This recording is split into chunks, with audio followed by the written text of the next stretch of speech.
Welcome to Namaingo. This district in the Busoga region of eastern Uganda is water-stressed. This seemingly evergreen vegetation can also be highly deceptive, for one to imagine every village is flowing with water streams and rivers. But this is hardly the case.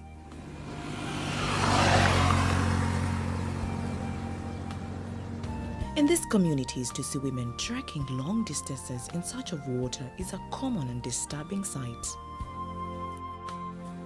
Former British Prime Minister Winston Churchill was dazzled by the immense natural beauty of Uganda, and he named this land the Pearl of Africa.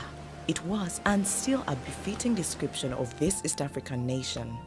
However, for the people in Namaingo and other areas in the north and eastern Uganda, the situation is quite dire. Some families have to trek a long distance from their homes to the nearest water point.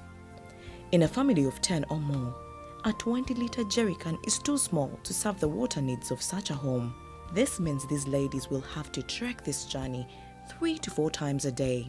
Their water source is nothing but a filthy pond with clearly dirty water full of algae and vegetation. This is all they have to struggle for, walking long distances to come and collect for their domestic use. This days in the inio, kwa mwezi mwakatunyoela mwatubone hutula na bana badidi kubatuma hungira ingira mbi vitahe mutoka. It's no brainer waterborne diseases are abundant in these villages. As Ongusi Fred, the area village chairman, explains this predicament.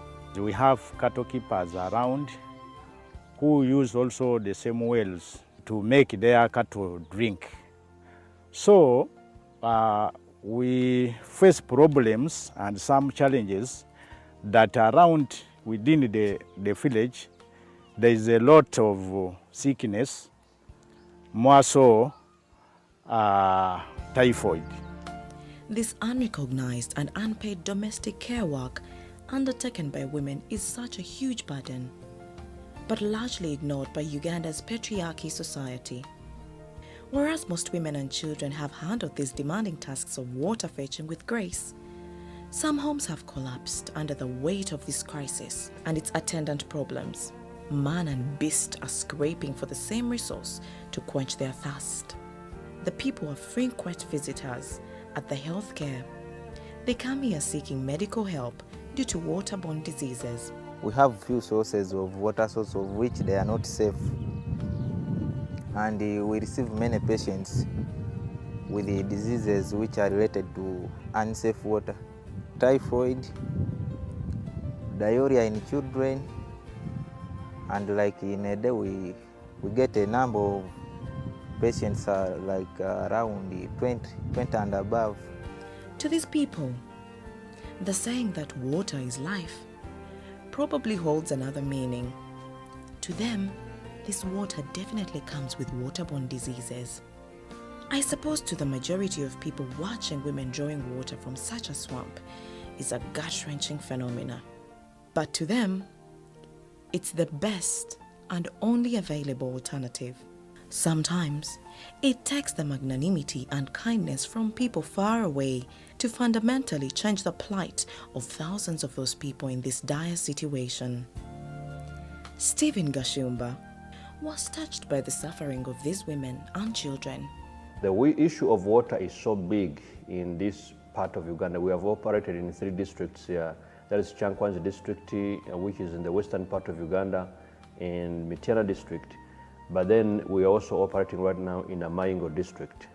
We have given over 24 wells so far of clean water to the people. He had to solicit for support from well-wishers to help them. I've been a supporter of that ministry because of the tremendous need for clean, safe drinking water in Uganda and other countries. Stephen has been very instrumental in bringing that water through the drilling of wells for many, many, many people. A number of protected wells and boreholes have been provided for such communities.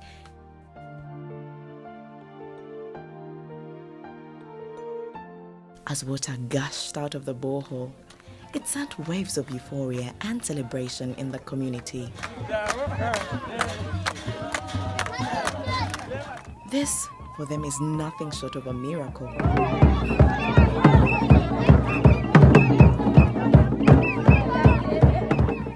This woman shares the joy and explains what they have gone through as people.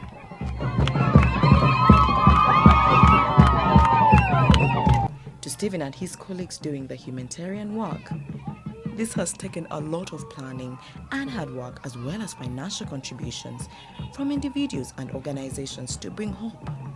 We are so excited to partner with the work of Hope for Every Heart in giving money to dig these wells.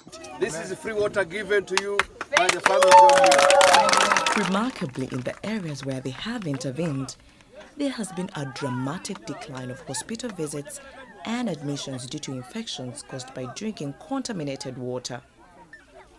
The children are healthy and happier, for now they can ably say, water is life. We drill a well.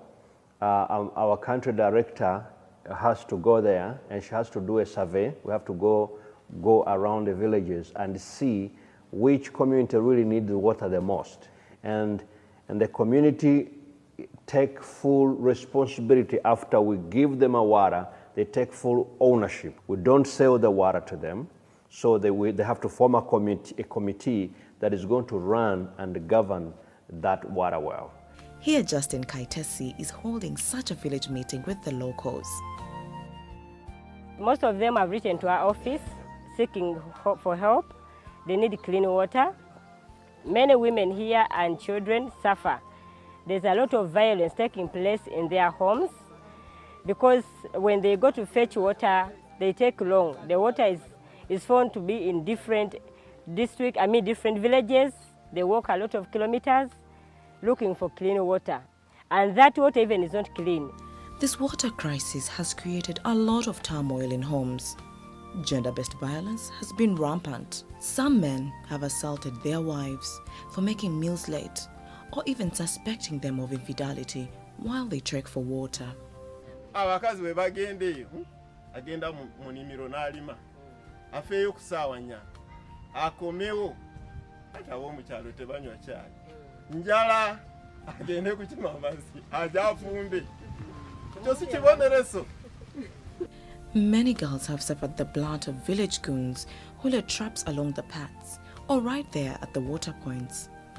Cases of defilement and rape have been reported before, and girls have lost their future. Stephen Gashumba understands better how to live in a community where you struggle to find water. As growing up in a village, he experienced this challenge. Normally, nomadic people will have to go. The cows determine where they live. And so they have to look for water, the place where there's water, and grass. That means the water you find there is the only water you have there. So I grew up drinking the bad water, and we have lost. I've lost a lot of siblings, my own siblings, because of the water-related diseases. These children rushing jerrycans of water on a bicycle is a mirror of his own childhood. He doesn't want children to suffer like he did. That moved my heart. And so I packed my bags, and after my education in Ashland Theological Seminary in Ohio, the US, and I came back home in Africa to serve my people. For the residents of Namaingo, they are keeping hope alive, knowing that someone is coming.